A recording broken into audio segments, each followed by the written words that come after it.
Good morning बच्चों। आज हम चैप्टर नंबर 2 स्टार्ट करेंगे आपके ज्योग्राफी सेक्शन से, जो कि है forest and wild life resources. Okay, इसमें हम फॉरेस्ट से रिलेटेड और वाइल्ड लाइफ रिसोर्सेज के बारे में जानेंगे। इसके बाद में स्पीशीज जो इंडेंजर्ड, नॉर्मल, जो वेरियस क्लासिफिकेशन किए गए हैं उसके हिसाब से हम इसमें स्टडी करेंगे और कैसे हम इनको कंजर्व कर सकते हैं। तो बेसिकली ये चैप्टर इससे रिलेटेड है। ओके, now introduction portion है on page number 14. Okay, we share this planet with millions of other living beings, starting from microorganisms and bacteria, lichens to banyan trees, elephants and blue whales. अब यहाँ पे comparison इस तरीके से क्या है कि one of the smallest microorganisms से लेके बड़े से बड़े plants, animals सभी इस planet में रह रहे हैं। ओके, अब हम जो living beings micro organism like चाहे वो बैक्टीरिया हो गया, फिर लीचेंस जो छोटे छोटे पौधे होते हैं, ज़्यादा बड़े नहीं होते, फिर banyan trees, elephant, blue whales, तो हमें वेरियस काइंड ऑफ स्पीशीज के साथ हम अर्थ पर रह रहे हैं। This center habitat that we live in has immense biodiversity जो बहुत इमेंस बायोडाइवर्सिटी से हमारे अर्थ में biodiversity presence. Biodiversity as you know जो various kinds of plant species and जो plant species, animal species, microorganism together जो ये biodiversity को बनाते हैं। So we all human beings along with all living organism from a complex web of ecological system. और हम सभी ह्यूमन बींग्स मिला लिया जाए, जैसे आसपास जो नॉन लिविंग कंपोनेंट्स है जो नेचुरली हमारे पास प्रेजेंट है, सॉइल हो गया, वाटर हो गया, एयर हो गया, इसके साथ साथ एनिमल्स, प्लांट्स, ओके, और जो हमारे आसपास के सराउंडिंग, ये सब मिल के हमारा इकोलॉजिकल या इकोसिस्टम बनाते हैं। For example the plants and animals and microorganism recreate the quality of the air we breathe. अब इकोसिस्टम में सभी चीज आ जाती है। ओके, हम जो एयर ब्रीथ कर रहे हैं, हम जो लैंड यूज कर रहे हैं, प्लांट्स, एनिमल्स, और इकोसिस्टम की सबसे खास बात ये थी all the living beings are dependent on each other. As a human being we are dependent on plants. Okay, बहुत सारा हमें फूड जो वेरियस काइंड्स ऑफ क्रॉप जो हम ग्रो करते हैं प्लांट्स के फॉर्म में करते हैं। इसके साथ साथ एनिमल्स पर भी हम डिपेंडेंट हैं। ओके, नॉन वेजिटेरियन से वो मीट और एग पर डिपेंडेंट हैं, वेजिटेरियन से dependent on the milk. Okay, so कहीं ना कहीं ये इकोसिस्टम है।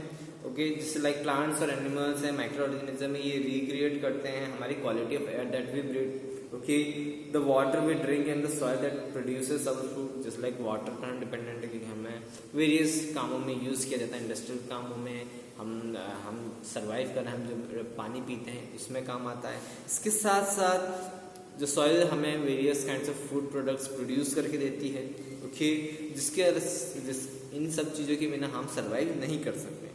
Forests play key role in ecological system as there are also many primary producers on which all other living beings depend. अब इसमें सबसे ज़्यादा इंपॉर्टेंट रोल प्ले जो करता है फॉरेस्ट करता है इकोसिस्टम में, क्योंकि यहाँ पे बहुत सारे प्राइमरी प्रोड्यूसर्स होते हैं जिन पर बहुत सारे लिविंग बींग्स या अदर लिविंग बींग डिपेंडेंट रहते हैं।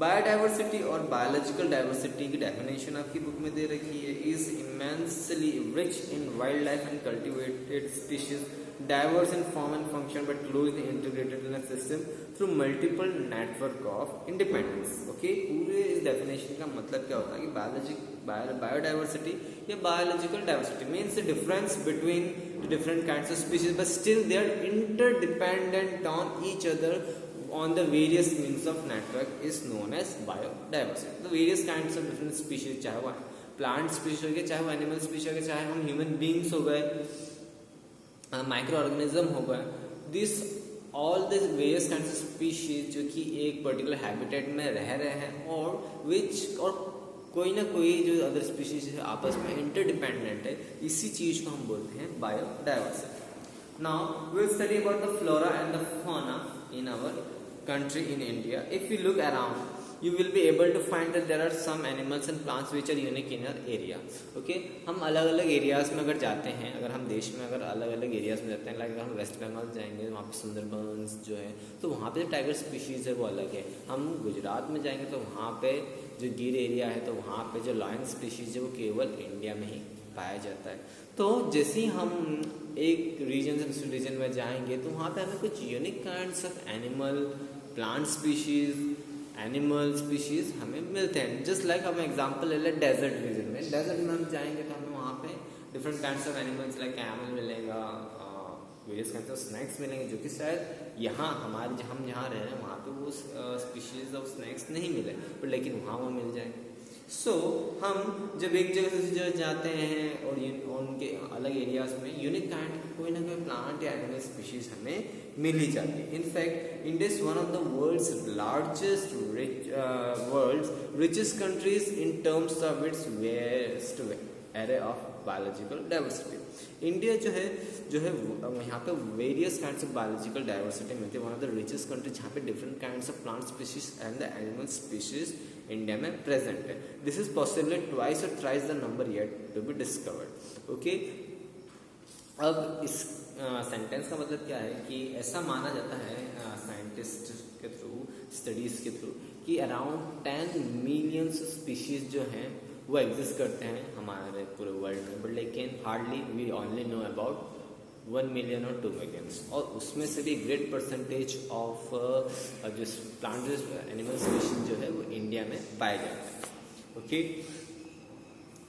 You have already studied in detail about the extent and the variety of forests and wildlife resources in India. Okay, इससे पहले 9th में भी हमने एक चैप्टर पढ़ा था, इससे रिलेटेड ही था, तो आपने उसमें फॉरेस्ट और वाइल्ड लाइफ रिसोर्सेज के बारे में पढ़ रखा है।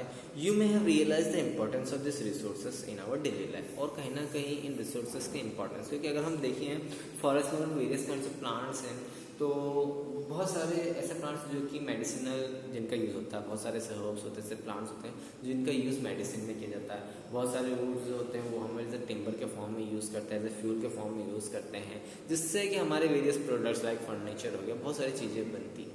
ओके, तो कहीं ना कहीं बहुत ज़्यादा हम डे टू डे लाइफ में बहुत ज़्यादा इम्पोर्टेंस रखते हैं ये plant species, animal species. Okay, this diverse flora and fauna are also well integrated in our daily life that we take this things for granted. अब इन चीज़ को हम भले ही यूज़ करते आने पर, लेकिन हम कभी कभी इनको टेकन फॉर ग्रांटेड ले लेते हैं। बट लेकिन फ़र्क तब पड़ता है जब ये स्पीशीज़ धीरे धीरे एक्सटेंट होना स्टार्ट हो जाती है, या फिर एंडेंजर्ड स्पीशीज़ बन जाती है, ख़त्म होने की कगार पर होती है। तो कहीं ना कहीं हमारे लिए तो हमारे जो इकोलॉजिकल बैलेंस है या इकोसिस्टम का बैलेंस है वो तो बिगड़ेगा ही, as well as environmental balance जो है वो भी बिगड़ता है। एनवायरमेंट में काफ़ी हार्म पहुँचती है अगर हम कोई भी पर्टिकुलर जो नेचर से हमें चीज़ें मिल रही है उसका हम ज़्यादा यूज़ करना स्टार्ट कर देते हैं। तो some estimates suggest that at least 10% of India's record wildlife, wild flora and 20% of its mammals are on the threatened list. अब ऐसा एस्टिमेशन किया गया है that 10% of India's wild flora के जो जंगली जानवर होते हैं और 20% जो उसके मैमल्स है वो ख़त्म होने की कगार पर हैं। Many of these would now be categorized as critical, that is on the verge of extinction. और कुछ ऐसे स्पीशीज तो ऐसे हैं जो कि क्रिटिकल स्टेजेस में हैं, यानी कि बिल्कुल उस पॉइंट पे है जहाँ पे ये पूरी तरीके से ख़त्म हो जाए, विलुप्त हो जाए, कहीं आपको देखने को ना मिले। ऐसी एक डोडो द बर्ड आपने सुना होगा, जिसकी केवल पेंटिंग ही हमारे पास आज से पहले हुआ करती थी, पीपल्स ने उनकी पेंटिंग बनाई, बट लेकिन बाद में वो एक्सटेंट हो गई। तो ऐसे ही एक एनिमल है चीता, pink headed duck, mountain quail, forest spotted owlet, okay, जो एक टाइप का आउल है, okay, and plants like Madhuca insignis, a wild variety of mahua, and Hubbardia heptaneuron, a species of grass. ये कुछ ऐसे एग्जाम्पल हैं जो कि एक्सटिंक्ट कैटेगरी में आते हैं। ओके, ये ऐसे इस पॉइंट पर है जहाँ पे ये एक्सटेंट हो जाएंगे, अभी एंडेंजर्ड स्पीशीज में आते हैं, मतलब कि अगर इनका ख्याल नहीं रखा गया तो ये पूरी तरह से एक्सटेंट हो जाएंगे। तो ये कुछ ऐसे एनिमल्स के नाम और प्लांट्स के नाम बताएं जो कि in the words of extension पे हैं, बस कुछ ही समय बाद ये पूरी तरह से विलुप्त हो जाएंगे। In fact no one can say how many species may have been already lost, और कोई ये भी नहीं कह सकता कि न जाने कितने स्पीशीज हमने अभी तक ख़त्म कर दी होगी, because most of the species जो है हमने अभी तक डिस्कवर ही नहीं किए। जैसे मैंने अभी बताया कि 10 मिलियन स्पीशीज जो हैं अर्थ पर एग्जिस्ट करती, बट लेकिन hardly we know about only 2 million of species. तो कहीं ना कहीं बहुत सारी ऐसी स्पीशीज होंगी जो कि शायद विलुप्त भी हो गई हों और हमें पता भी ना हो. Today we only talk of the larger and the more visible animals and the plants that have become extinct, but what about smaller animals like insects and plants. आजकल हम देखते हैं साइंटिस्ट जो रहते हैं या बड़े बड़े जो एनवायरमेंटलिस्ट होते हैं वो कहीं ना कहीं जो बड़े बड़े एनिमल्स होते हैं या बड़े बड़े प्लांट्स होते हैं उनके एक्सटेंशन के बारे में बात करते हैं. बट लेकिन कहीं ना कहीं कुछ ऐसे एनिमल्स भी होते हैं, स्मॉलर एनिमल्स, प्लांट्स, इंसेक्ट्स, जो कि ख़त्म हो चुके हैं, जिनके बारे में कोई ज़्यादा बात नहीं करता. Vanishing forest. Okay, the dimension of deforestation in India are staggering. The forest and tree cover in country is estimated to about 79.42 million hectare, which is 24.16% of the total geographical area. Dense forest 12.2%, open forest 9.14% and mangrove forest 0.14%. The dimension जो है deforestation का मतलब कि किस तरीके से हम forest को क्लियर करते जा रहे हैं अपने यूज़ के लिए. हो सकता है मिनरल ओड्स को एक्सट्रैक्ट करने के लिए, हो सकता है हमें वहाँ पर अर्बनाइजेशन करना हो बिकॉज पॉपुलेशन बढ़ती जा रही है तो वहाँ पे अब टाउन या सिटीज़ बना रहे हैं, या फिर एग्रीकल्चरल यूज़ के लिए जो लैंड यूज़ कर रहे हैं तो कहीं ना कहीं इन फॉरेस्ट को काट के जो यूज़ करते हैं तो इस जो फॉरेस्ट को कटिंग कर रहे हैं, क्लियर कर रहे हैं, इस पूरी प्रोसेस को हम बोलते हैं डिफॉरेस्टेशन, जो कि बढ़ती जा रही है. अब कंट्री का अगर फॉरेस्ट और ट्री कवर देखा जाए तो इसका एस्टिमेशन किया जाता है कि अबाउट 79.42 मिलियन हेक्टेयर है, जिसमें से 24.16% जो है जोग्राफिकल एरिया जो है पूरे जोग्राफिकल एरिया में आता है, जिसमें से 12.2% जो है डेंस फॉरेस्ट है. अगर हमारे इंडिया का जोग्राफिकल एरिया में से 24.16% फॉरेस्ट एरिया में, जिसमें से डेंस फॉरेस्ट है ना घने जंगल जो है वो 12.2% है. ओपन फॉरेस्ट को हम बोलते हैं डेसिडस फॉरेस्ट. ओके, तो ऐसा फॉरेस्ट जो है 9.14% में आता है. मैंग्रोव फॉरेस्ट जो है 0.14% में आता है. Now, according to the State of Forest Report 2015, the dense forest cover has increased by 3,775 square kilometre since 2013. अब स्टेट फॉरेस्ट रिपोर्ट होती है 2015, उसके हिसाब से there is an increase in the dense forest cover area, जिसमें कि 3,775 square kilometre increment हुआ है. However this apparent increase in the forest cover is due to conservation measures, management intervention and plantation etcetera by different agency. पर लेकिन ये जो cover जो increase हुआ है, ये जो वेरियस वाइल्ड लाइफ रिजर्व्स होते हैं, नेशनल पार्क होती हैं और जो वेरियस एजेंसीज होती हैं, उनके मैनेजमेंट इंटरवेंशन और कंजर्वेशन की वजह से ये फॉरेस्ट एरिया बढ़ा है. बट लेकिन स्टिल वी आर जो है बहुत लार्ज स्केल पे डिफॉरेस्टेशन हो रहा है, specially for the extraction of minerals. ऐसी जगह जहाँ पे मिनरल्स पाए जाते हैं, स्पेशली फॉरेस्ट एरिया, तो वहाँ पे बहुत जल्दी क्लियर कर दिया जाता है उन फॉरेस्ट एरिया को. तो कहीं ना कहीं डिफॉरेस्टेशन जो है वो बढ़ता जा रहा है कि कुछ ही ऐसे एरियाज हैं जहाँ पर एफॉरेस्टेशन किया जा रहा है, उनको कंजर्व किया जा रहा है. Now we will study about the different categories of existing of plants and animal species, which is done by the International Union for Conservation of Nature and Natural Resources. इन्होंने कुछ ग्रुप्स बनाए हैं. Okay, species को, जैसे like पहले जो group बनाया उन्होंने बनाया है नॉर्मल स्पीशीज. ओके, ये बेसिकली ग्रुप है उनके on the basis of their existence.